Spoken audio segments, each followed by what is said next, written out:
modern science rests on sharing ideas and exchanging information. And frankly, the big lesson of history is that, the one event where we did this in secret was the Manhattan Project during World War II. And, obviously we were frightened about sharing that technology with the Russians and the Chinese and every other nation that had an authoritarian bent. And I think that's part of the reason now. I can kind of understand why what's happening is happening, that essentially, if it is the case, and I suspect it is, that the United States government has got access to non-human technology, then I suspect part of the reason why they're not sharing and why they're not publicly admitting it is because they're worried about these authoritarian dictatorships getting access to this technology. Frankly, we are living in possibly the most dangerous period in human history ever right now. I think this is a more dangerous period than even the dark days of the Cuban Missile Crisis, where the atomic doomsday clock is closer to midnight now than at any other time in its history. And so why would you want, if you had access to this technology and you were a Pentagon general or a president or a national security advisor, why would you share this technology in a way that would mean that nut jobs like Vladimir Putin or the North Korean leader or President Xi of China? To your knowledge, Ross, how much of this information do you think the Clintons were privy on between them and Podesta? A large part of what I'm going on is speculative. Okay, I can't be definitive about the Clintons because neither Bill nor Hillary has responded to my requests for an interview. But Bill's made it clear that while he was president, he did ask. And it's really interesting because part of the thing that was a huge revelation for me is watching the way that both Bill and Hillary Clinton's resolve has hardened since Bill was president.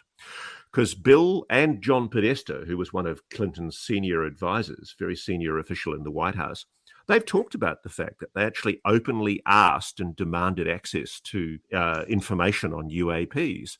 And Webster Hubbell, who's a very controversial convicted felon figure, but who worked for the White House as a counsel, he has said that he was asked by Bill and actually delegated by Bill to go off and make inquiries.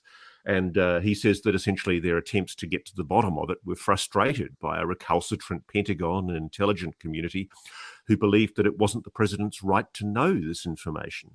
What? And I know, it's incredible. You think about this. Your commanders-in-chief have been declined access to this information. And that's how is that even possible? Because Eisenhower was the one who's supposed to be... No, I mean, this is not some tinfoil hat conspiracy theory. I mean, one of my sources for this is Dan Sheehan, who's a very well-respected civil rights lawyer, who was retained by the space policy advisors to the White House under President Jimmy Carter in the 1970s.